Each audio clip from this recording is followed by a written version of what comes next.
За 2023 оны 3 сард Санчир гараг загасны орд руу нүүсэн байгаа. Тэр цагаас хойш загасны санаантай хүмүүс маш их даалгавар хүлээн авч хариуцлагатай амьдрах шаардлага гарсан байх. Одоо харин энэ нь бараг дуусах төгөж байна. Учир нь Санчир гараг хоньны орд руу нүүсэн байгаа. Санчир гараг загасны орд дээр байрлах хугацаанд загасны асаанантай хүмүүс ямар нэгэн хариуцлагатай том хүн болж боловсрохын тулд Санчир гарагаас олон зүйлийг ингэж хязгаарлуулж, хориглуулж эсвэл өөрөө ингэж жоохон хэцүү байдалд орж ямар нэгэн жоохон зовлон шанал баг зэрэг мэдэрсэн байж бас магадгүй.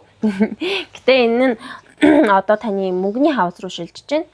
Өнгөрсөн 2 жилийн хугацаанд Санчирын даалгавруудыг ер нь сайн даван туулсан байхаа да гэж бодож байна. Сайн туулж чадаагүй юу эсвэл за юутаач Санчир гараг 9 сарын 1-нд буцах хөдөлгөөний явцдаа дахиад загасны орд руу нүүх болно. Тэгэд дараа жилийн өвөл хүртэл Санчир гараг загасны орд дээр байрлана. Тийм учраас тэр хугацаа бол final round юм шүү. Хамгийн сүүлийн эцэгтэй мөч юм. Тэгээд энэ зуны турш болвол энэ 3 сарын хугацаанд бол таны 2 дугаар хаваас олох мөнгө санхүү амжиргааны зардал дээр Санчир гарыг зочилсон байгаа. Энэ нь юу гэсэн үг вэ гэхээр таны амжиргааны зардалд ямар нэгэн жоохон хязгаарлалт үүсэж жоохон дутагдж байгаа ч юм уу байж бас магадгүй юмыг аж мэдхүү. Тэг эсвэл таны мөнгө олох хандлага дээр илүү няхуур, илүү тооцоотой, илүү ухаалгаар ингэж мөнгийг олж бас зарцуулах тийм нөхцөлийг бүрдүүлж өгч байгаа. Тийм нөлөөтэй байгаа шүү. Тэгэхээр хэрвээ жоохон мөнгө орж ирэхгүй, орлого орж ирэхгүй байгаад байх юм бол энэ Санчирын нөлөө юм байна. Одоо энэ цаашдын 2 жил бол ингэж нөлөөлөх юм байна. Мэдээж үүнийг ингэж мэдээж мөнгө дутгах чинь нэг сайхан мэдээ бол биш л дээ. Үүн дээр тулгуурлаж мөнгөнд илүү ухаалаг хандах тэр хандлагыг сурах боломжтой гэдэг харах өнцгөөс харуул илүү зүгээр болов гэж би бодож байна. Мөнгө олдог таны ажил ч юм уу ажлаасаа гарах эсвэл ажлаа солих ч юм уу ямар нэгэн байдлаар л мөнгөтэй холбоотой мөнгө олох аргатай холбоотой асуудлууд нь баг зэргийн хумигдаж шахагдаж жоохон илүү их хариуцлага танаас нэхэж илүү их хөдөлмөр танаас шаардж байгаа цаг үе өрнөж байгаа шүү. Одоо болохоор Жупитерийн тухай ярив. Бархас сод гараг бол таныг өөрийг чи иргэшигч гараг. Бархас сод гараг өнгөрсөн 1 жилийн турш таны 4-р хаваас олох гэр бүл оршин суудаг газар эсвэл үйл хөдлөх хөрөнгө эсвэл хувийн бизнес, хувийн влог одоо аккаунт, пэйж юу гэдэг юу ч хийж болно. Ямар нэгэн таны хувийн эрхэлдэг ажил мэргэжилтэй холбоотой зүйлсийг өөртөө агуулдаг. Ерөнхийдөө бол үндэс угсаад тийм дотоод асуудлуудыг 4-р хавс өөртөө агуулдаг. Тэгэхээр Жупитер өнгөрсөн 1 жилийн хугацаанд таны 4-р хавс дээр ирснээр таныг илүү болон гэрсэг болгож ч юм уу эсвэл илүү гэр бүлтэйгээ ойрхон болгож магадгүй үйл хөдлөх хөрөнгө эсвэл оршин суудаг газартай холбоотой асуудлууд дээр тийм тэлэлт ололт амжилтыг авчирсан байх боломжтой. Харин одоо Жупитер 6 сарын 9-наас Мэлхийн орд руу нүүсэн байгаа. Мэлхийн орд нь одоо таны 5 дугаар хавас гэсэн үг. 5 дугаар хавас руу Бархас сод гарыг нүүснээр одоо энэ 6 сараас дараа жилийн 6 сар хүртэл энэ 1 жилийн хугацаанд загасны орд асаандантай хүмүүс бүтээлч байдал нь нэмэгдэж байгаа. Бүтээлч байдал нь юу юм бэ гэхээр таныг зугаацуулдаг зүйлс одоо жишээлбэл тэр нь юу ч хийж болно, таны хобби хийж болно. Эсвэл таныг зугаацуулдаг одоо найзуудтайгаа цагийг зугаатай өнгөрүүлэх дуртай бол тэр нь шоудалтанд байж болно. Эсвэл таны үерхэл байж болно, романтик харилцаа таныг зугаатай болгодог бол үерхэл нь тэлэх хүнтэй үерхэх. Эсвэл романтик харилцаанд тэлэх. Эсвэл үр хөвгттэй холбоотой асуудлууд нь тэлэх мөн боломжтой. Тэгэхээр энэ хугацаанд магадгүй зарим загасны асаанантай хүмүүс жирэмсэн болох, үр хөвгттэй болох тийм боломжтой жил гэдгийг бас санаарай. Хэрвээ төлөвлөж байгаа бол энэ нь эрэг таата боломжтой цаг ирсэн байна. За тэгээд Жупитер 5 дахь хавас дээр ирэх нь мөн өөрт хэрэгтэй одоо өөрийгөө зугаацуулдаг өөрийнхөө цаашдаа ч юм уу танд хэрэгтэй ямар нэгэн хөрөнгө оруулалттай бас холбоотой байдаг. Тэгэхээр одоо жишээлбэл тань үр хөвгттэй зориулж ямар нэгэн хөрөнгө оруулалт хийх тийм сэтэл төрж бас магадгүй. Зарим нэг үр хөвгттэй хүмүүс нь эсвэл хөвчлэн хосын харилцаанд анхаарах Эсвэл энэ бүтээлч байдал гэдэг нь бол дотроо асар их зүйлийг агуулж байгаа юм л да. Бүтээлч байдал гэдэг нь таныг олонний өмнө гаргаад илүү ингээд олонний анхаарлыг татах байдлаар бас нөлөөлж бас магадгүй. Эсвэл олон хүн дотор өөрөө ингээд ахлаад өдөртөн зохион байгуулад бусдын анхаарлыг татаад те одоо илтгэл тавих ч юм уу те эсвэл багш хийх ч юм уу эсвэл дуулж бүжгэлдэг артист хийх ч юм уу те гэх мэтлэн тиймэрхүү гялалтсан rising star энергийг хилж байгаа шүү 5 дугаар хавас дээр Jupiter ирэхийг. За тэгэхээр ойлгомжтой байд. 5 дугаар хавас нь маш эрэг хавас тооцогддог. Энэ цаашдаа 1 жилийн хугацаанд загсныхын таньтай хүмүүс маш зугаатай хөгжилтөө байх болно. Ямар нэгэн зүйлийг хийх эрч хүчтэй, сонирхолтой тийм нэг жил болж өрнөж байгаа. Өөрийгөө зугаац болгох жил юм шүү. Ер нь бол гэтээ энэ сөрөг тохиолдолд хит их зугаац ингээл хит их шоудах ч юм уу те эсвэл ямар нэгэн таныг зугаатай болгодог таны хоббигоо жоохон хэтрүүлэх ч юм уу те теннис тоглох дуртай бол дандаа л теннисээ тоглох арх ух дуртай бол дандаа арх авах гэх мэтлэнгээр бас нөлөөлж магадгүй сөрөг талтай аж юм магад. За Jupiter ярьсан бол одоо Uranus-ыг ярьцгаая. Uranus буюу Тэнгэрийн ван гараг нь огцом гинтийн таамаглаагүй нөлөөг бид нарт авчирдаг гараг билээ. Тэгэхээр 7 сарын 7-нд Uranus нь Gemini эхрийн орд руу нүүн. Тэгэхээр энэ нь таны 4-р хавас руу нүүн гэсэн үг байгаа байхгүй юу? Энэ нь юу гэсэн үг вэ гэхээр гэр бүл, оршин суудаг газар, эсвэл таныг орон сууц, хувийн бизнес гэх мэтлэн 4-р хавасын тэр дотоод хэргийн хүрээнд огцом гинтийн өөрчлөлтүүдийг цаашдаа 8 жилд авчрах болно. Энэ цаашдаа 8 жилийн турш та гинтийн байдлаар нүүх, гинтийн байдлаар гэрээ засварлах, гинтийн байдлаар гэрээ зарах, эсвэл худалдаж авах ч юм уу. Тэр нь юу ч гэж болно. Ер нь бол тийм Uranus нь тогтвортой энергийг огт хэлдэггүй. Тэгэхээр цаашдын 8 жилийн турш таны орон сууц аюулгүй байдлыг хангаж байгаа зүйл дээр огцом гинтийн үйл хэрэг тохиох боломжтой. Эсвэл таны гэр бүлийн гишүүд үндэс ухсаатай холбоотой үйл хэрэг сэдвээр гинтийн огцом үйл хэрэгүүд тохиох мөн боломжтой гэдгийг санаарай. Энэ нь яг 7 сарын 7-ны өмнөх хонь хэд хоногт ер нь маш гинтийн байдлаар мэдэгдэж магадгүй.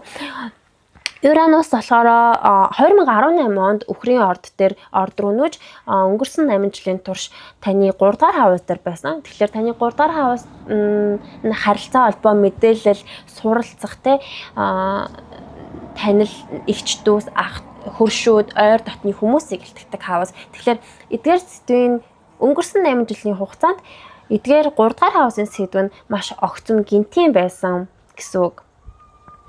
Одоо энэ нь дуусчлаа. Тэгээд одоо 4 дугаар хавас руу шилжиж байгаа шүү. Гэтэ энэ нь магадгүй баг зэргийн таныг ядрааж тухгууруулж бас магадгүй. За 7 сарын 4-өөс 7-ны хооронд яг Uranus нүүдэг тэр хэсэг зур эцэгтэй мөчөд олвол гимтэж бэртэх, өвдөх, гих зэргээс сэргийлэх хэрэгтэй шүү. Мөн эд зүйлс эвдрэх ч юм уу те. Эсвэл эд зүйлээ гэхээс мөн сэргийлээрэ болгоомжлоорой 4-өөс 7-ны хооронд бол маш болгоомжтой байх өдрүүд юм шүү. За 7 сарын 8-наас 10-ны хооронд ямар нэгэн зүйлийг дуусгаж, цэгцлэж, тавьж явуулах тийм цаг үе байх болно. Тэр нь таны харилцаа байж болно, ажил мэргэжил байж болно, эсвэл таны юу ч хийж болно. Ер нь бол эсвэл ямар нэгэн зүйлийг та дуусгах гэж жоохон яараад, сэтгэл яараад, эсвэл өөрийгөө жоохон өгөөсгөх хандлага үүсгэх юм уу те. Жоохон дотроо хоосон зай өвлдээж ингэ цэгцлэх хэрэгтэй тийм цаг үе байж магадгүй шүү. 7 сарын 13-наас 15-ны хооронд бол таны хийж байгаа ямар нэгэн ажил хэрэг, үйл хэрэг нь удаашралтай, жоохон саад бэрхшээлтэй тулгарч тэр нь танд хүнд хэцүү санагдаж ачаалттай байж, илүү хариуцлага өөрж, тэрнээс олж баг зэргийн дарамт мэдрэх ч юм уу те. Үүнээс үүдэж бас бие муудах, эсвэл сэтгэл санаа жоохон даун болох тийм эрсдэлтэй цаг үе байгаа шүү. Санчир гарагийн нөлөө нь баг зэрэг орж ирж байгаа учраас таныг хязгаарлаа жоохон зовоогоо, жоохон дарклуулаад байх эрсдэлтэй ирнэ гэсэн үг амархнаар ярил.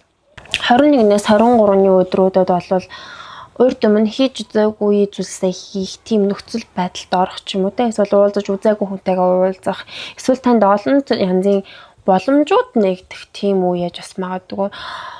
Хойд цэг нь танил биш зүйлсийг илтгэдэг. Шинэ хаалга, шинээр нэгж байгаа хаалга. Гэхдээ энэ нь маш олон жоохон замбраагүй танд онцгүй санагдаж бас магадгүй. Гэхдээ эдгээр нь сайнаар харах юм бол шинэ боломжууд гэж харах боломжтой. 10 дугаар хавс буюу ажил мэргэжил нийгмийн харилцаа карьерийн сэдвийг харцгаая. За 7 сарын 4-өөс 7-ны хооронд ангараг гарагийн нөлөө орж ирнэ. Тэр нь ерөнхийдөө таны ажил мэргэжилдээ бага зэргийн асуудал үүсгэж магадгүй. Харилцааны асуудал ажлын газрын хүмүүстэйгээ муудалцахаас сэргийлээрээ харилцааны асуудал үүсч магадгүй, мөн маш завгүй байлгаж бас юм магад таныг их ачааллуулах болно. За 8-аас 7 сарын 8-аас 10-ны хооронд бол ямар нэгэн дуусгах шаардлагатай ажил, дуусгах ёстой төсөл ч юм уу те энэ 8-аас 10-ны хооронд дедлайн нь байдаг ажил хэрэг ч юм уу байж магадгүй. Эсвэл энэ үед яг өөрийгөө ажлаа дуусгах гэж өөрийгөө шахах мөн боломжтой.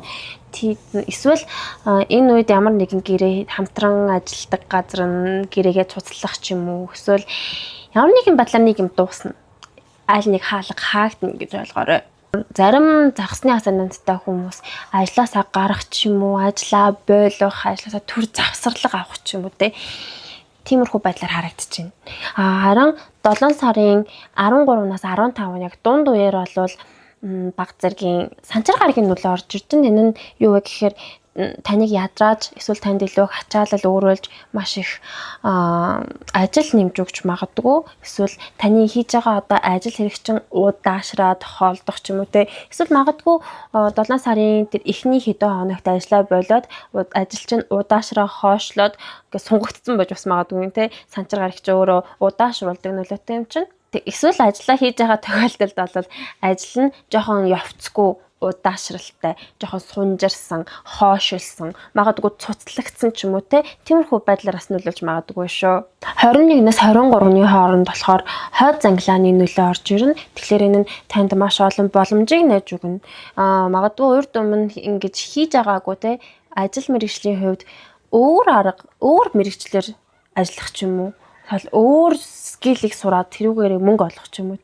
Гэх мэтээр нөлөөлж магадгүй. Магадгүй өмнө ажиллаа болцсон байж байгаа дахиад шинэ ажилд орох ч юм уу. Эсвэл өмнөх төсөл нь дуусаад ингэ шинэ төсөл эхэлж байгаа мэтээр бас харж болох юм тийм ээ. Юу таач энэ нь таныг жоохон замбраагүй, завгүй байлгана. Маш их шинэ зүйлсийг суралцах шаардлага гарч магадгүй. Ямар нэгэн гариг ухрах хөдөлгөөнд орно гэдэг нь дассан нөхцөл байдлаасаа шилжээд өөрчлөлт хийн гэсэн утгыг агуулдаг. Тэгэхээр дараагийн левел рүү харилцаагаа авч явахын тулд, шилжүүлэхийн тулд эсвэл бүр бүтэхгүй байгаа харилцаагаа дуусгах ч юм уу те. Гэх мэтээр энэ сайн ч муугар ч янз янзаар нөлөөлнө. Юутай ч энэ цаашдын 7 сарын 18-наас хойш 3 7 хоногийн турш бол өөрчлөлтийн үе юм шүү. 7 дугаар хавас мөн аялалтай бас холбоотой байж болдог.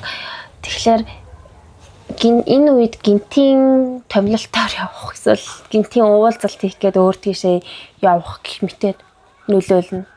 За буудга ариг ухарлаа. Мөн зэрэгцээд ойролцоох хугацаанд ангараг гараг саут нодтой уулзна. За энэ нь юу гэсэн үг гэхээр 6 сарын 17-наас хойш ангараг гараг загсны асаананттай хүмүүсийн 7 дугаар хавас руу нүүсэн юм. Тэгэхээр энэ нь хосын харилцаанд бол маш их асуудалтай байгааг илтгэн.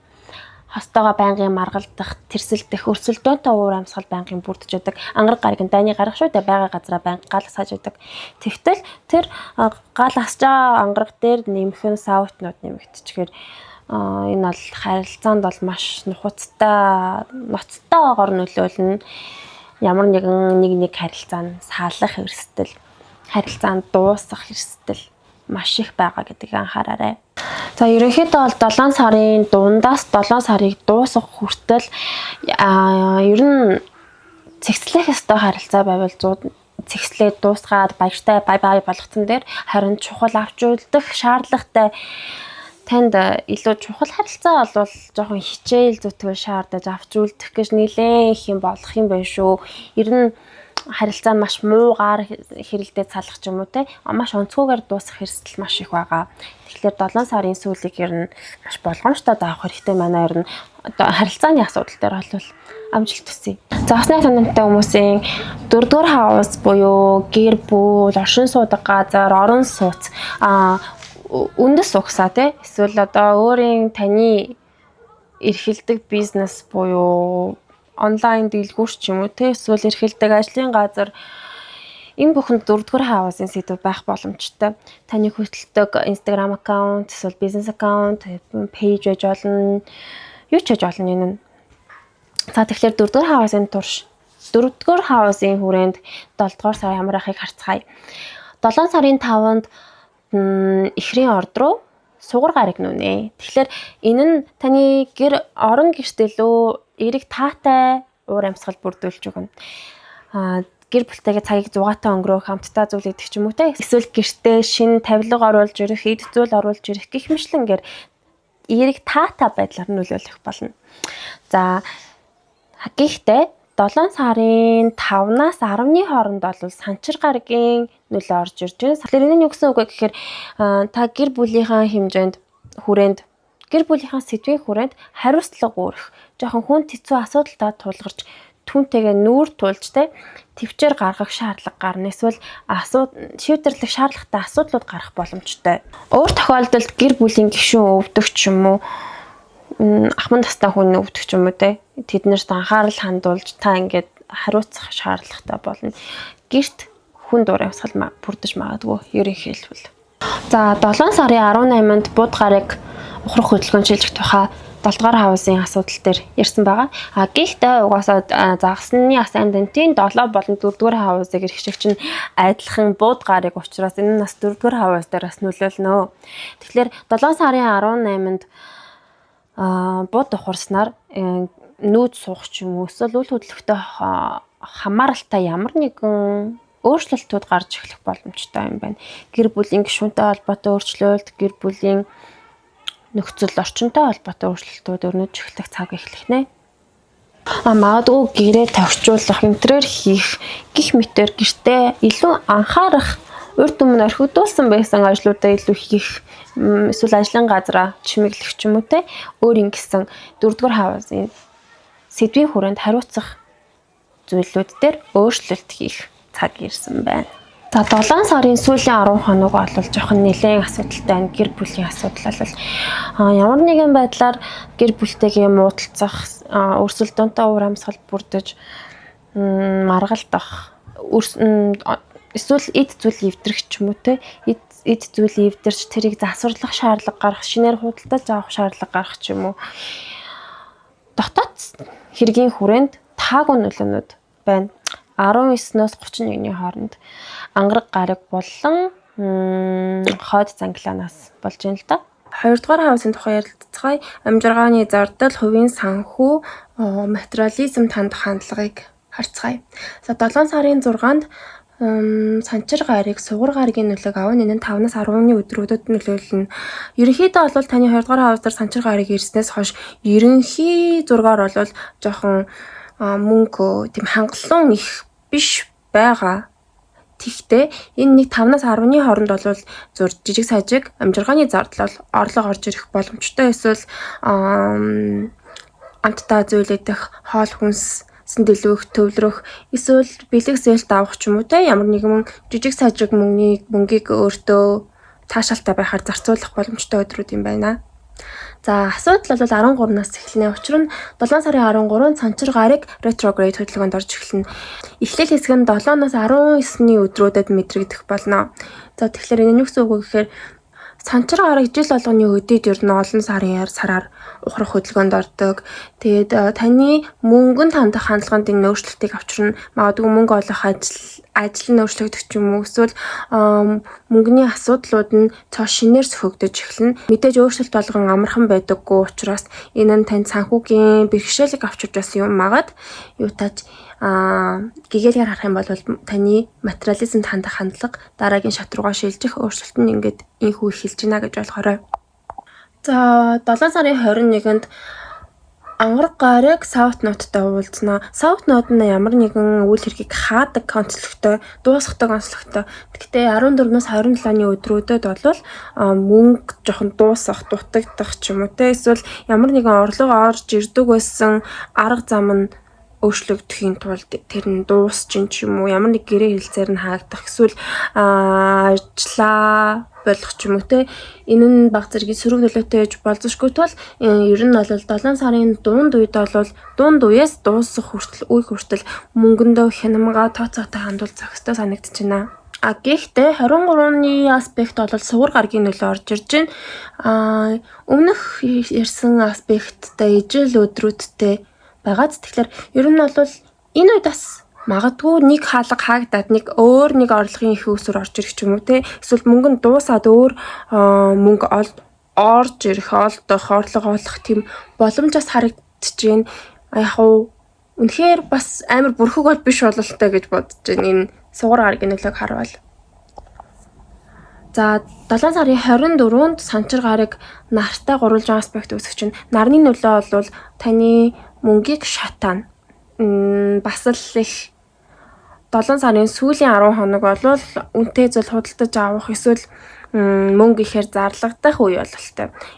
Өөрийн нэр төрийг бодоод илүү их за би даа гэсэн хандлага их чимжих үе юм шиг байна. За тэгэхээр 2 дугаар хавсан сэдвийг иймэрхүү байна. Бүгдээрээ мөнгөндөө ариу гамтай хандцгаая. Дараа сарын 8 сарын forecast-аар уулзцгаая. Баяр таа.